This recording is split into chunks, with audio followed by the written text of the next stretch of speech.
Boa noite, irmãos. Graça e paz, queridos. Grande privilégio a gente estar aqui hoje para louvar o nome do Senhor, engrandecer o nome dEle.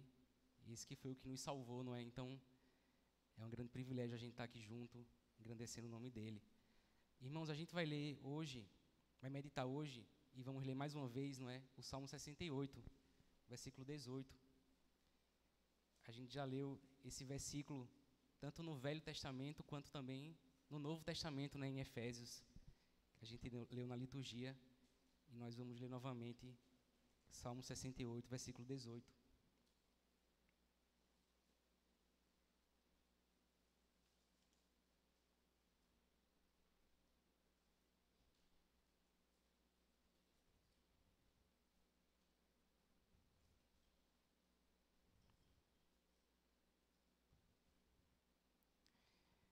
Salmo 68, versículo 18, diz assim, irmãos, a palavra de Deus: Subiste às alturas, levaste cativo o cativeiro, recebeste homens por dádivas, até mesmo rebeldes, para que o Senhor Deus habite no meio deles.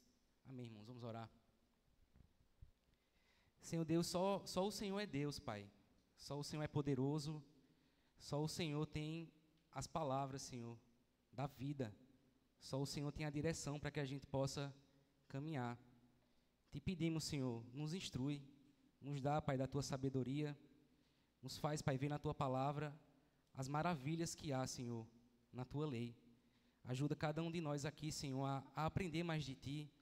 Ajuda cada um de nós aqui, Senhor, a ter nossa fé mais e mais fortalecida, Senhor, no nosso Senhor e Salvador Jesus Cristo. Te pedimos, Senhor, a Tua condução aqui nesse momento em que a gente para, Senhor, e espera ouvir da Tua voz. Nos ajuda, Senhor, a Te ouvir e nos dá, Pai, um coração sensível, Senhor, à Tua palavra. Em nome de Jesus, Pai. Amém. Amém. Irmãos, hoje a gente vai meditar apenas nesse versículo do Salmo 68. Esse salmo ele foi composto por Davi, né, pelo rei Davi. E esse salmo ele é composto quando Davi ele reinava sobre Israel, quando ele estava reinando sobre o povo de Israel, e ele teve o privilégio de trazer a Arca da Aliança de volta a Jerusalém. Durante esse período em que Davi trouxe de volta a Arca da Aliança, ele compôs esse salmo, quando Davi trouxe de volta a Arca para o Monte Sião. Mas até ela ser trazida de volta até Jerusalém, a Arca da Aliança passa por uma verdadeira jornada, de lugar a lugar, até chegar em Jerusalém. E depois também de muito tempo. Tudo começa, irmãos, quando a Arca ela é capturada pelos filisteus, lá em 1 Samuel 4. Após Israel ser derrotado em uma batalha contra os filisteus, eles capturam a Arca e levam a Arca para o território deles. A palavra de Deus fala que a Arca permanece lá durante 7 meses, nesse território dos filisteus. Mas o que acontece, irmãos, é interessante. Enquanto a arca permanece no território dos filisteus, acontece lá nesse território uma série de calamidades. A palavra de Deus fala que na cidade dos filisteus havia terror de morte. Foi muito pesada a mão de Deus sobre os filisteus enquanto a arca estava lá no território deles, enquanto eles mantinham a arca no seu território. Então os filisteus desesperados, eles chamaram lá os seus sacerdotes, os seus adivinhadores, e eles concluíram que a arca deveria voltar para o território de Israel. A arca deveria voltar para onde ela pertencia. E aí os filisteus decidem devolver a arca para o território, para os israelitas, né, para o povo de Deus. A arca então chega em Bet-Semes, que é território de Israel. Mas acontece ali outro incidente. O Senhor fere 70 homens porque eles olharam para dentro da arca. Então o Senhor fere esses 70 homens que olharam para dentro da arca. E lá nessa cidade houve muita comoção entre o povo. Os homens de Bet-Semes, eles clamaram, diz a palavra de Deus, que eles se perguntaram: quem é que pode permanecer na presença do Senhor? Os homens de Bet-Semes, então, eles rapidamente enviam um mensageiro para o povo de Kiriat Jearim, para que eles levassem a arca para lá. eles não suportaram a presença de Deus no meio deles. A santidade de Deus era muita. Então, em Kiriat Jearim, irmãos, é consagrado um homem para ficar tomando de conta apenas da Arca da Aliança, para cuidar da santidade da Arca da Aliança. A palavra de Deus fala que ela ficou lá por 20 anos, nessa cidade de Kiriat Jearim. Então, após 20 anos da arca lá em Kiriat Jearim, é quando Davi é ungido rei em Israel. E uma das primeiras decisões de Davi como rei é trazer de volta a Arca da Aliança para Jerusalém, para o Monte Sião, onde ela pertence, não é? Onde é o lugar próprio dela. Em 1 Crônicas 13, os versículos 3 e 4, diz assim: tornemos a trazer para nós a Arca do nosso Deus, porque nos dias de Saul não nos valemos dela. Ou seja, durante os 20 anos que ela ficou em Kiriat Jearim, Saul, né, os governantes de Israel, não levaram em conta a arca, não ligaram para onde a arca estava, não se importaram com a arca da aliança.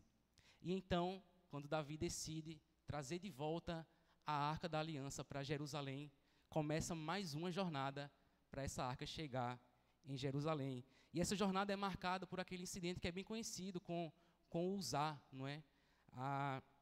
Esse Uzá, quando a arca estava sendo transportada de carro, é importante notar isso, estava sendo transportada com um carro de boi, estava sendo transportada de Kiriat Jearim a Jerusalém. O boi tropeçou e a arca fez como que ia cair, e o Uzá tocou na arca. E por ele ter tocado na arca de maneira inadequada, o Senhor o fulmina ali naquele momento e o destrói, não é? E aí, nesse momento, Davi ele é tomado de um grande temor. Ele tem o desejo de trazer a arca de volta, mas acontece isso, né? Ele fica temendo muito a Deus.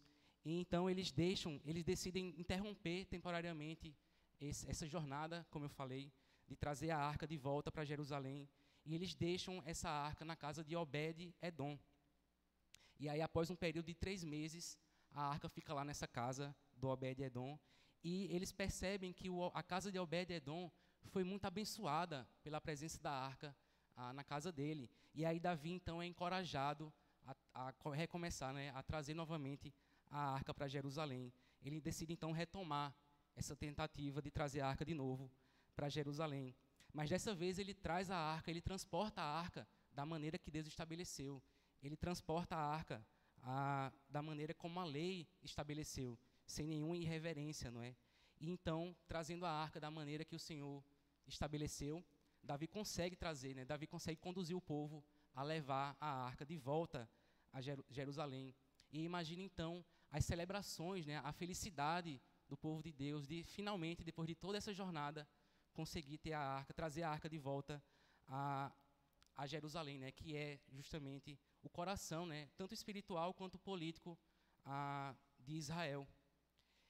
Então esse é o contexto, irmãos, no qual esse salmo ele foi composto, o Salmo 68 foi composto. Depois de toda essa jornada, composta por várias mortes, né, por irreverência com a santidade do Senhor, a arca agora está de novo no lugar que ela pertence, né, em Jerusalém, no Monte Sião.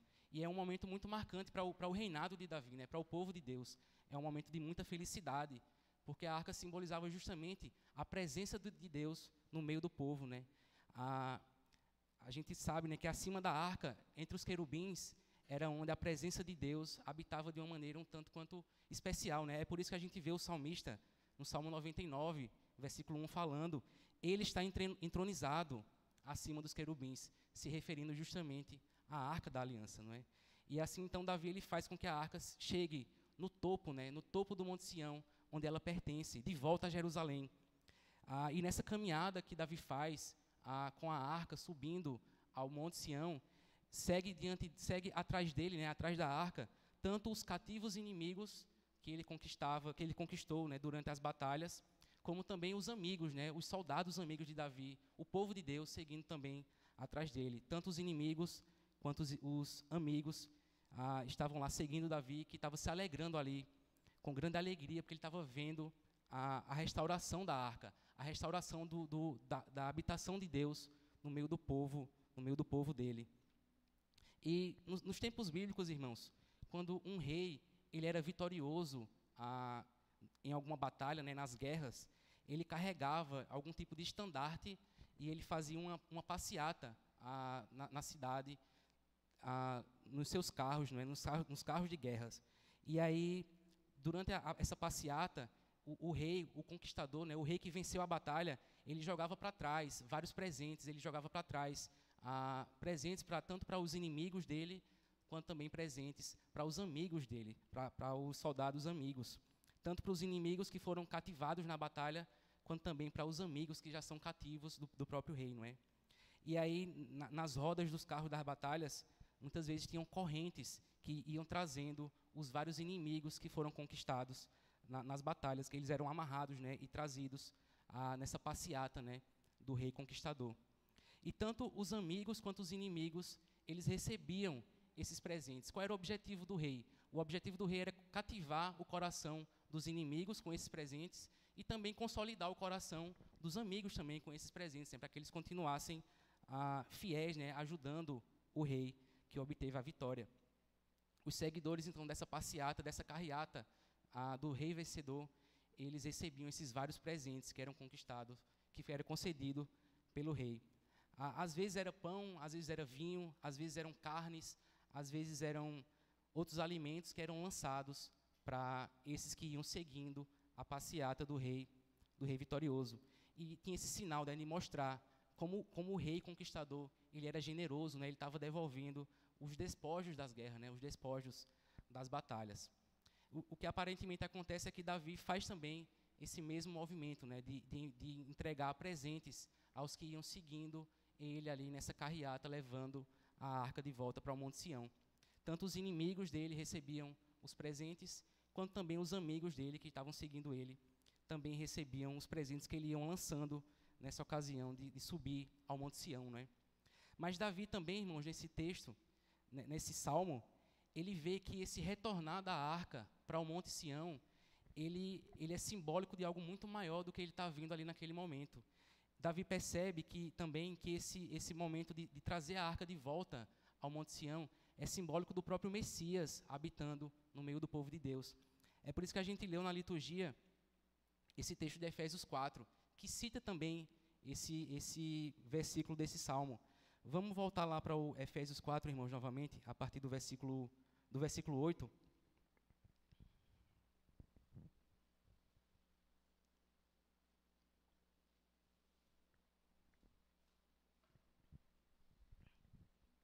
Paulo citando Davi, né, no Salmo 68, versículo 18, ele fala assim: por isso diz, quando ele subiu às alturas, levou cativo o cativeiro e concedeu dons aos homens.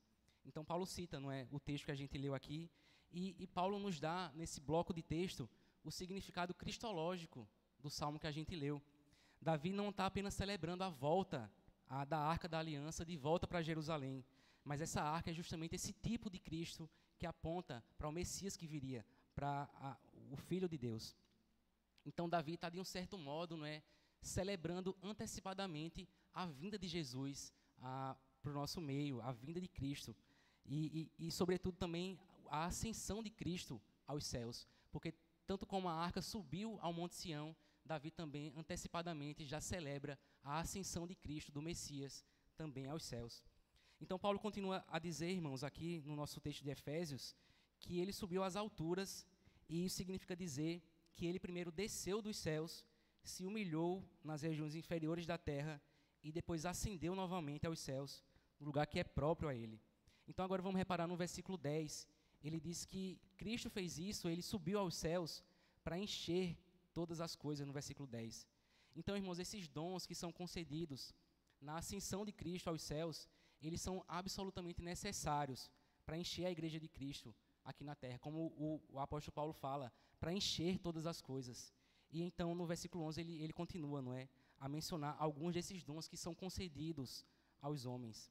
Ele concedeu uns para apóstolos, outros para profetas. Foi o próprio Cristo, irmãos, que na sua ascensão, que concedeu dons para os profetas, dons para os apóstolos, para que eles escriturassem, não é, a palavra de Deus para nós. Os profetas escrituraram o Antigo Testamento, os apóstolos escrituraram o Novo Testamento.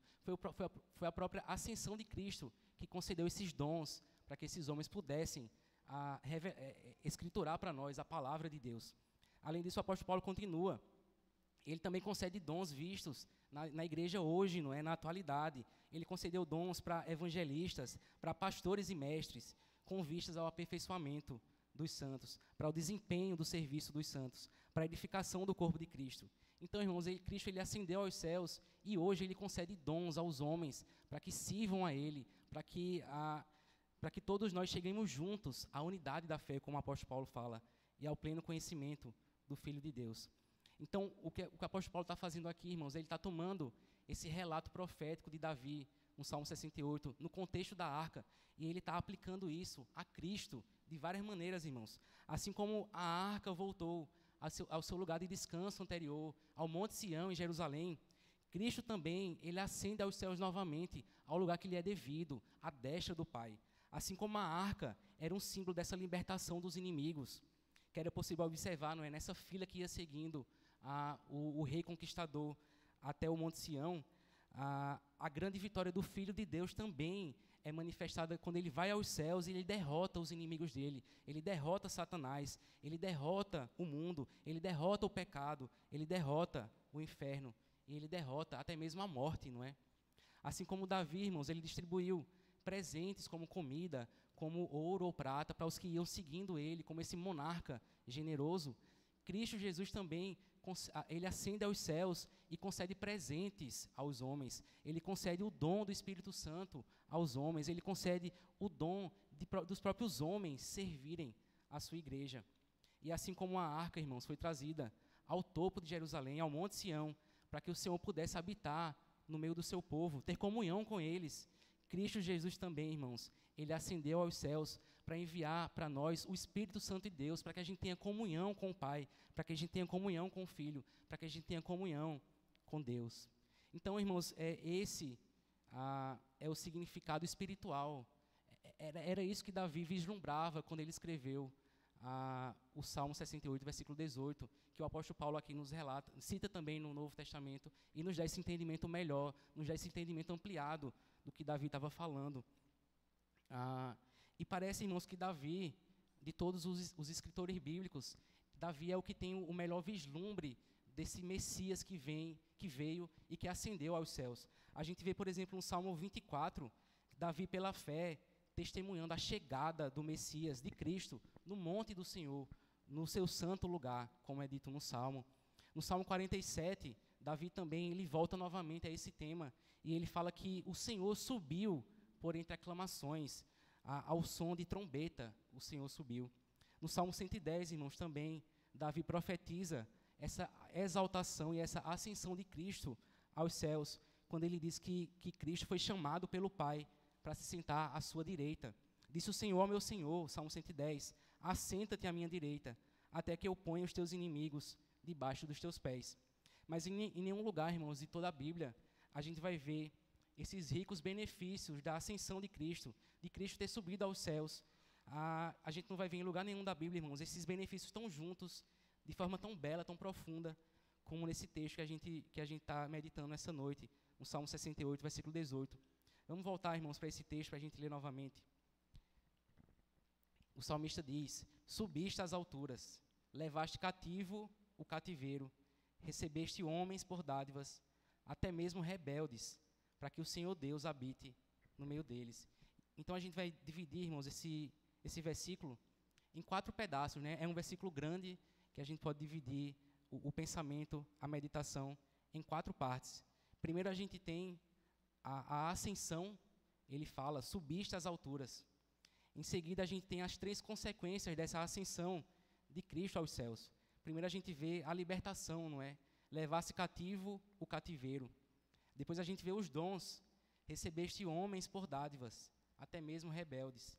E em seguida, em último lugar, a gente vê a comunhão que é conquistada para nós, para que o Senhor Deus habite no meio deles. Então Davi tinha essa percepção de que não era somente a arca que ele estava contemplando subir ao Monte Sião, mas ele se refere justamente ao Messias que subiu aos céus, que subiu às alturas. Ele é o tu desse versículo, né? A gente vê o tu aqui como um sujeito oculto. Se a gente lembrar das aulas de gramática, né? Um sujeito oculto aqui nessa frase. Tu subiste às alturas, Tu levaste cativo o cativeiro, tu recebeste homens por dádivas. Davi aqui está justamente contemplando o Messias, né, que viria subir às alturas. E Jesus Cristo foi o primeiro, irmãos, que desceu para depois poder subir às alturas, subir aos céus. Como diz o autor de Hebreus, irmãos, ele é o precursor daqueles que entraram no estado glorificado. Todos nós, irmãos, temos que descer para depois subir. Na nossa conversão funciona assim também, irmãos, é dessa forma que acontece. Primeiro a gente desce até o conhecimento do nosso pecado. Primeiro a gente desce até a convicção de que somos pecadores. Primeiro a gente desce até a depravação do nosso coração. E em seguida a gente sobe ao contemplar que no Senhor há perdão, no Senhor há misericórdia, há liberdade do pecado no Evangelho. E da mesma forma a gente um dia vai literalmente, irmão, subir aos céus. Assim como Jesus subiu, nós vamos subir aos céus para estar junto com Ele eternamente. Então Davi fala, tu subiste às alturas.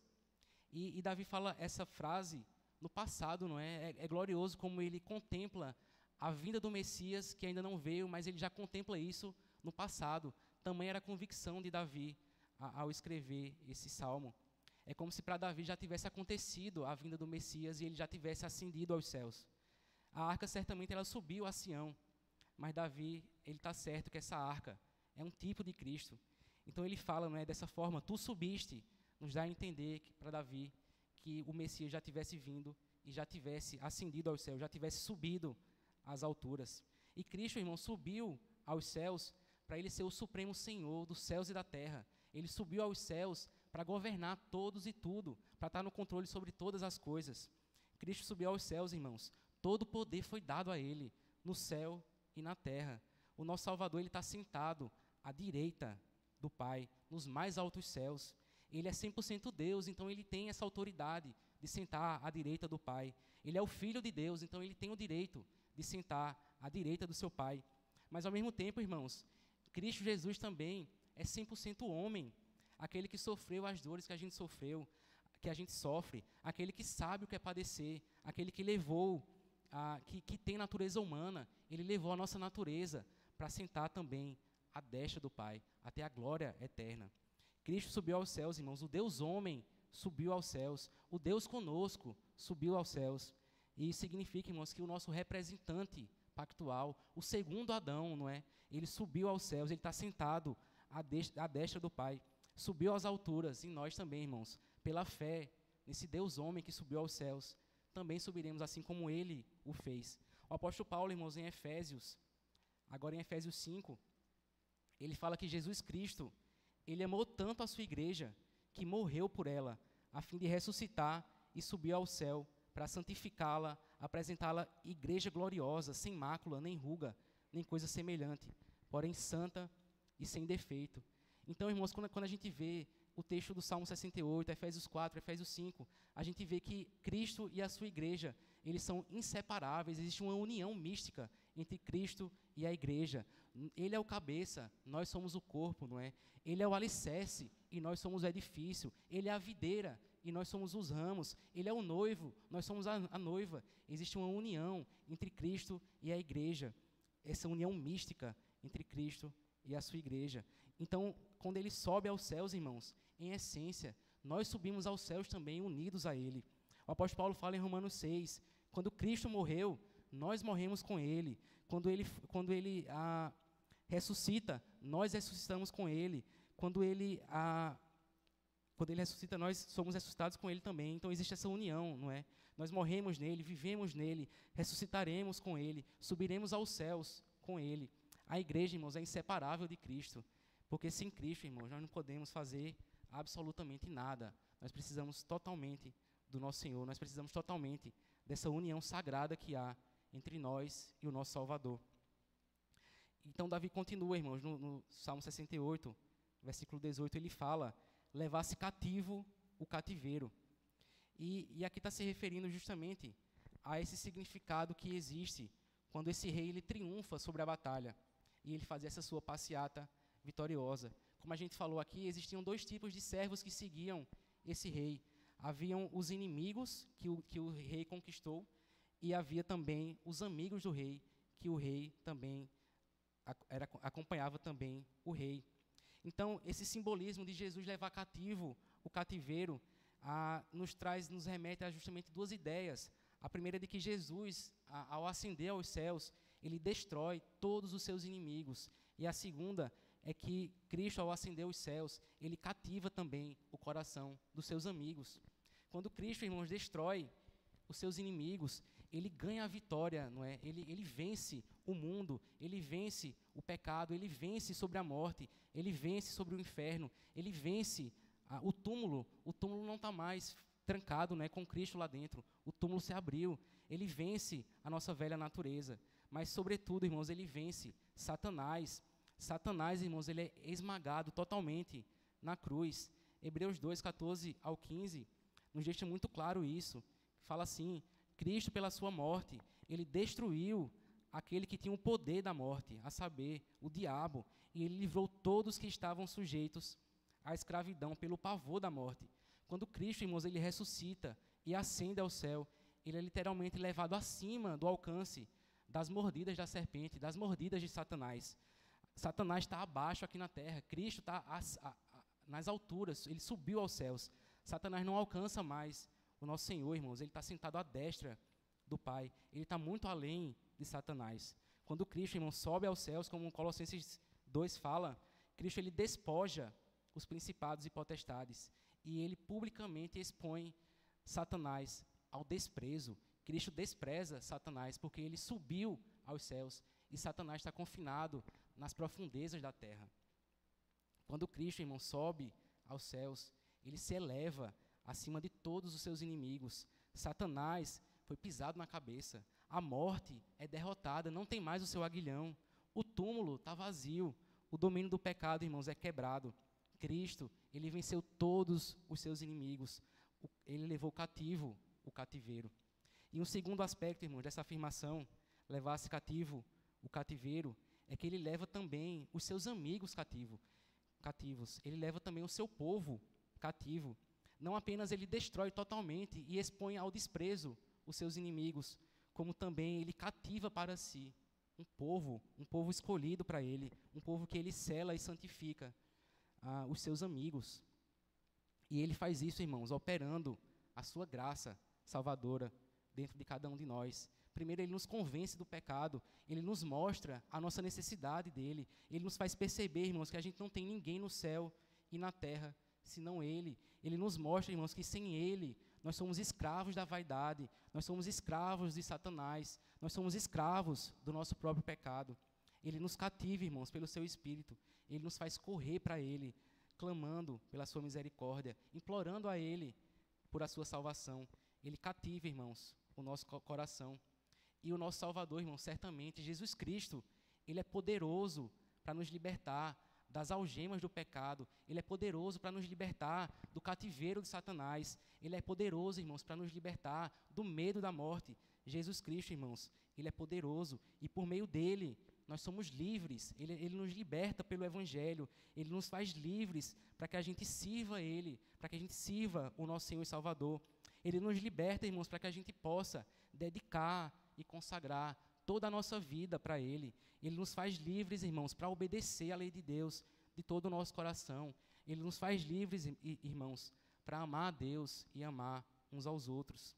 Então, cativados, irmãos, por esse amor de Cristo, por esse poder dele, a gente pode seguir, irmãos, essa passeata do Rei vitorioso. A gente pode seguir o nosso Senhor e Salvador. A gente pode seguir o nosso Mestre, que triunfou na luta contra os inimigos de Deus, que subiu às alturas, que ascendeu aos céus e levou certamente cativo o cativeiro. Mas então, o nosso texto, irmãos, ele continua. O texto fala que Cristo subiu aos céus para levar cativo o cativeiro, mas também para receber homens por dádivas, ou receber dons para os homens. Cristo, irmãos, ele, ao ascender aos céus, ele concede dons para o seu povo, ele concede dons para a igreja, e isso é uma consequência dele ter subido aos céus. O Espírito Santo de Deus só veio após Cristo ascender aos céus. O dom da regeneração, ele nos concede por meio do seu Santo Espírito. O dom da justificação, somos justos diante de Deus, ele nos concede após a sua ascensão. O dom da santificação, da perseverança, da certeza da salvação. Cristo concede dons à sua igreja. E além disso, irmãos, ele concede também dons a homens. Ele ordena homens para ministrar o evangelho à sua igreja, para o povo de Deus ser sustentado, ser pastoreado, ser cuidado, ser preservado na fé nesse Cristo que ascendeu aos céus. Imagine então, irmãos, Davi, não é, subindo ao Monte Sião, com essa passeata, com a arca subindo a Sião, jogando presentes ao povo que ia seguindo ele, jogando dons a esses que iam seguindo ele, alimentos, talvez moedas, para que essas pessoas fossem se enchendo com esses dons e presentes que o rei ia enviando, ia jogando para eles. E é isso também, irmãos, que Deus em Cristo, Ele faz conosco por meio do seu Espírito. Ele concede dons a nós, os seus servos, assim como esses alimentos, irmãos, que o rei jogava para o povo que ia seguindo eles, que como servia de sustento físico. Da mesma forma, irmãos, Deus ele concede dons para a sua igreja, para alimentar a sua igreja, para fortalecer a caminhada da sua igreja, para sustentar a sua igreja aqui na terra, para nos alimentar nessa caminhada. São muitos, irmãos, os dons que Cristo, que ascendeu aos céus, ele nos concede. São variados e muitos, irmãos, os dons que Jesus concede ao seu povo. O salmista Davi diz no Salmo 23, o meu cálice transborda. O nosso cálice, irmãos, transborda. Tantos são os dons que Cristo nos concede após ascender aos céus. São incontáveis, irmãos, as bênçãos que o Senhor nos concede. São inumeráveis os benefícios que o Senhor nos dá. Os dons, irmãos, que o nosso Salvador, que subiu aos céus, Ele nos concede, irmãos, para cada um de nós, por meio do seu Espírito, transbordam em nós, são ilimitados. Não tem fim, irmãos. O salmista fala, no Salmo 40, versículo 5, são muitas, Senhor, Deus meu, as maravilhas que tens operado, são mais do que se pode contar, irmãos. Os dons que o Senhor nos dá são mais do que se pode contar. Os presentes que Ele dá, os benefícios que Ele dá, as bênçãos que Ele nos dá, são mais do que se pode contar, irmãos. E a pergunta que fica, irmãos, para cada um de nós, o que é que a gente tem feito com esses dons? O que é que nós temos feito com os presentes, os dons, as bênçãos, as maravilhas que o Senhor tem feito nas nossas vidas? Não seria nada sensato, né, quando a gente pensa a desperdiçar esses dons. Quando a gente pensa humanamente, não seria nada sensato para aqueles que estavam seguindo a passeata do rei, subindo vitoriosamente até o Monte Sião. Não seria nada sensato eles desperdiçarem os alimentos, desperdiçarem os dons, as bênçãos que o rei ia dividindo ali com eles. Não seria nada sensato, irmãos, desperdiçar os presentes que o nosso rei concede a nós. Da mesma forma, não é nada sensato, irmãos, a gente desperdiçar os dons que o Senhor nos concede. Não é sensato, como também é um grande pecado a gente não utilizar dos nossos dons no serviço ao Senhor. A gente não servir ao Senhor com os dons que Ele nos concede para servir Ele e servir uns aos outros. Jesus ele fala em João 15, versículo 12, o meu mandamento é esse, que vos ameis uns aos outros, assim como eu vos amei. Ninguém tem amor maior do que esse, de dar a alguém a própria vida em favor dos seus amigos. É esse, irmãos, o fundamento da piedade, é imitar Cristo. E o que foi que Cristo fez? Ele amou o seu próximo, ele serviu uns aos outros, ele serviu o próximo. E assim como Cristo, irmãos, nos serviu, assim como Cristo morreu por nós, a gente deve também, irmãos, amar o nosso Senhor, amar o próximo, servir ao Senhor, servir o nosso próximo, servir a igreja. E é certo, irmãos, que nenhum de nós vai ser capaz, não é, de seguir nessa caminhada. Nenhum de nós é capaz de correr nessa caminhada, de servir ao Senhor. Nenhum de nós, irmãos, é capaz de correr suavemente nessa caminhada, porque a gente certamente está confinado nesses nossos corpos terrenos, não é? Não são poucas as vezes, irmãos, que a gente é oprimido pelas nossas fraquezas. São muitos os motivos, irmãos, e os pecados que estão em nós ainda, nos impedindo de servir ao Senhor e à sua igreja com esse interesse do nosso coração. São muitos, irmãos, os pecados que podem, não é, nos acometer nessa caminhada de servir a Deus e de servir o próximo. A gente até entende que a gente tem que servir ao Senhor, mas quantas vezes, não é, bate aquela preguiça de servir a Deus com toda a nossa força, né, com todo o nosso vigor, em ter que incluir ainda mais uma atividade, não é, na nossa agenda. A gente até entende, irmãos, que a gente tem que servir ao Senhor, Mas muitas vezes, irmãos, a gente quer utilizar os nossos dons, os dons que o Senhor nos concedeu, nos nossos próprios termos. A gente escolhe como vai servir ao Senhor, com os dons que Ele nos concedeu. A gente não deixa o Senhor, a autoridade de Deus, direcionar onde a gente deve servir ao Senhor, em que a gente deve servir ao Senhor, talvez a hora que a gente deve servir ao Senhor. A gente muitas vezes não se submete à autoridade de Cristo sobre nós, a gente não se submete à igreja de Deus, e a gente não permite muitas vezes, irmãos, que o Senhor regule, que o Senhor direcione, que o Senhor conduza e guie os nossos dons no serviço da igreja, pela própria autoridade que foi dada à igreja.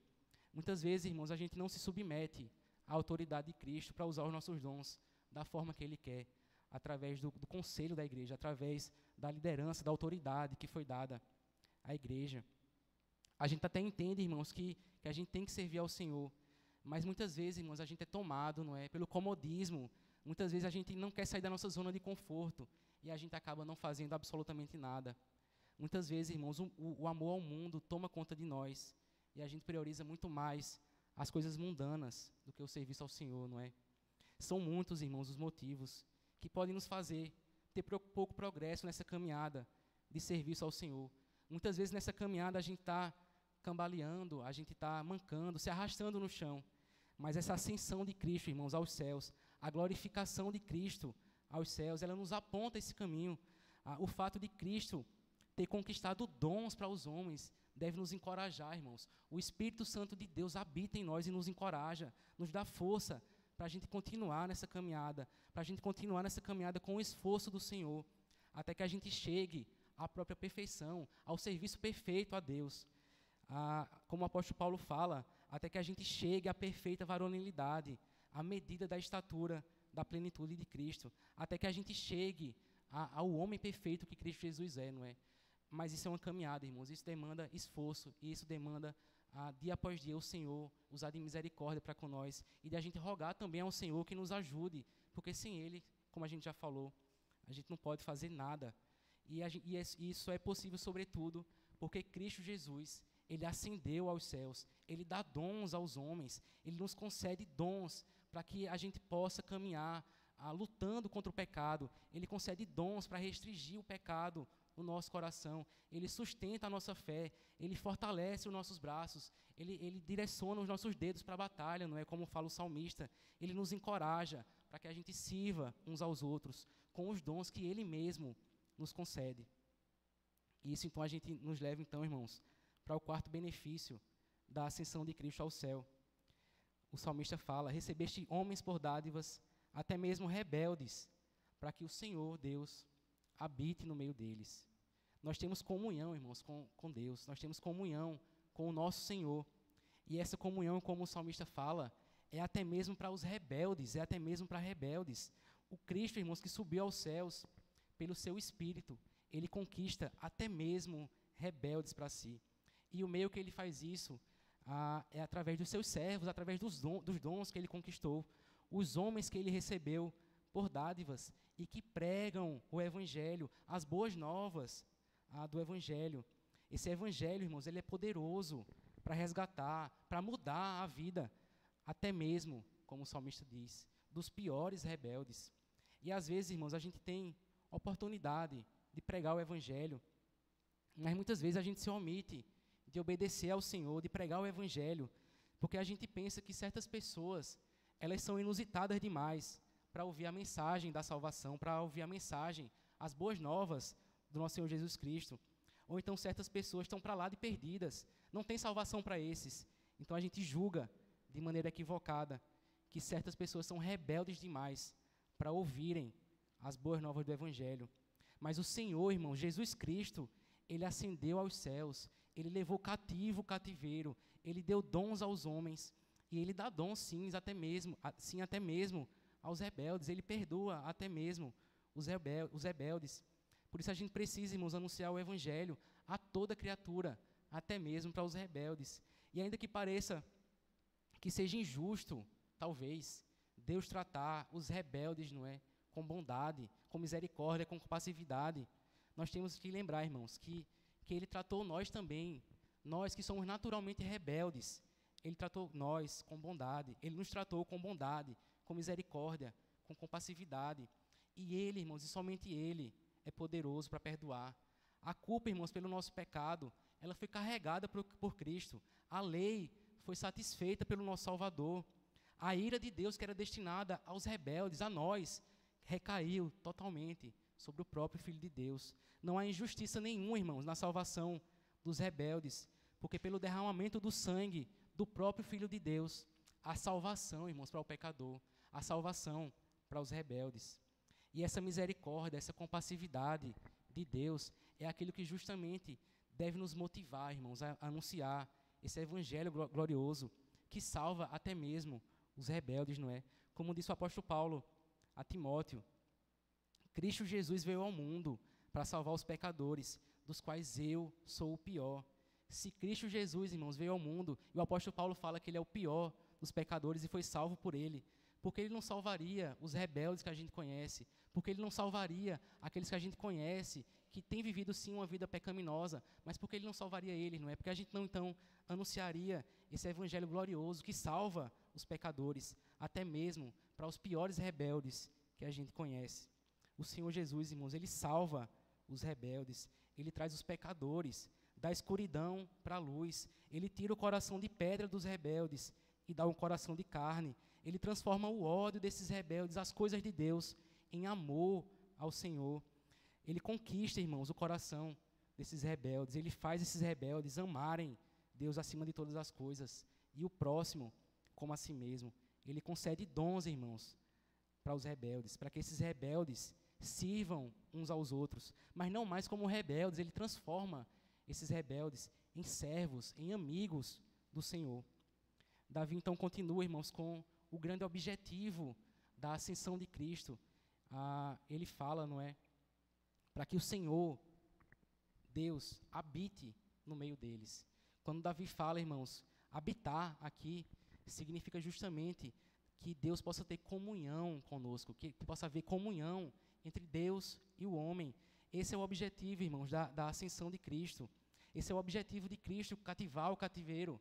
Esse é o objetivo de Cristo, receber dons para os homens, para que o Senhor Deus possa habitar no meio deles, para conquistar a comunhão de Deus com o seu povo, para que ele sirva como esse mediador adequado entre Deus e o homem. E a comunhão, irmãos, entre Deus e o homem é a vontade de Deus por toda a eternidade, não é? Deus, ele criou o homem para que o homem fosse essa criatura que tem comunhão com ele. Deus, ele criou o homem, ainda que ele tenha caído em pecado, ainda que Deus tenha que ter tido todo esse trabalho em restaurar o homem de volta em comunhão com ele, mas o grande objetivo de Deus é que ele possa ter comunhão novamente com a sua criatura, com a coroa da sua criação.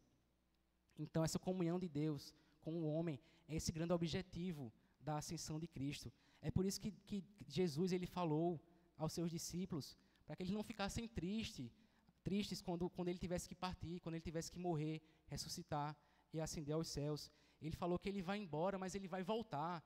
Ele falou que vai embora, mas ele vai enviar o seu Santo Espírito para que habite em nós, para que habite neles, para que a gente possa ter comunhão com ele mais plenamente do que nunca antes houve, irmãos.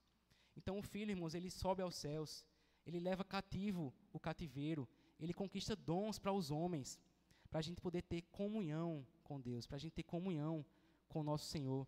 Ele nos concede, não é, a palavra dele, para que a gente possa ouvir a voz dele. Ele concede os seus próprios ouvidos para que a gente possa falar com ele. Ele nos ordena orar a ele em nome do Cristo que ascendeu aos céus. E ele ouve, irmãos, ele promete que vai ouvir a nossa voz. Ele fala conosco pela sua palavra e nós falamos com ele por meio da oração em nome do Cristo que está à destra do Pai. E o Espírito Santo dele, irmãos, habita em nós justamente porque Cristo subiu aos céus. A gente pode estar diante de Deus porque Cristo subiu aos céus e está à destra do Pai. Ele é o nosso mediador, irmãos. A gente pode ter acesso ao Pai por meio de Cristo. Toda a esperança, irmãos, que move a nossa vida, ela repousa nesse fato. Cristo subiu aos céus. E tão certo, irmãos, quando ele subiu aos céus, ele também vai voltar para nos levar, para estarmos com ele eternamente nos céus, com ele, com o nosso Salvador. Então, irmãos, para concluir, todas as vezes, não é, que a gente se sentir desanimado, quando a gente estiver desanimado nas profundezas do pecado, quando a gente estiver desanimado no serviço ao Senhor, quando a gente estiver sendo tentado pelos nossos inimigos, pelo inimigo da nossa alma, Satanás, quando a gente se vê sucumbido, enfeitiçado pelos prazeres aqui do mundo, a gente deve, irmãos, voltar ao Salmo 68, versículo 18, e a gente tem que se lembrar, irmãos, dessas gloriosas consequências da ascensão do nosso Senhor aos céus. Ele levou cativo o cativeiro, ele venceu todos os nossos inimigos, ele conquistou e nos concede dons, ele nos dá forças, irmãos, ele nos sustenta na nossa caminhada. E o próprio Deus habita no nosso meio. A gente tem comunhão com o Senhor por meio do Cristo que ascendeu aos céus. E, sobretudo, irmãos, a gente deve se lembrar que esses benefícios são até mesmo para os rebeldes. Por meio de Cristo, irmãos, o Senhor, ele aceita o pecador. Ele aceita o pecador que reconhece as suas faltas. Ele aceita o pecador que reconhece os seus pecados, o pecador que é movido pelo Espírito Santo e decide não mais pecar, mas guardar a palavra de Deus. E quem, irmãos, é semelhante a esse nosso Deus, não é? Que perdoa as iniquidades, que esquece das nossas transgressões, que não retém a sua ira para sempre e tem prazer na misericórdia. É justamente Ele, irmão, Jesus Cristo, o Deus homem que subiu aos céus. Ele está sentado à destra do Pai. E Ele certamente vai ter compaixão de nós, irmãos. Ele vai tornar a ter compaixão de nós.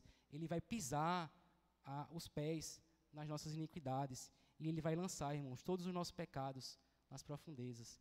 Que assim seja, então, irmãos, que o Cristo ascendido aos céus conduza as nossas vidas. Amém, irmãos.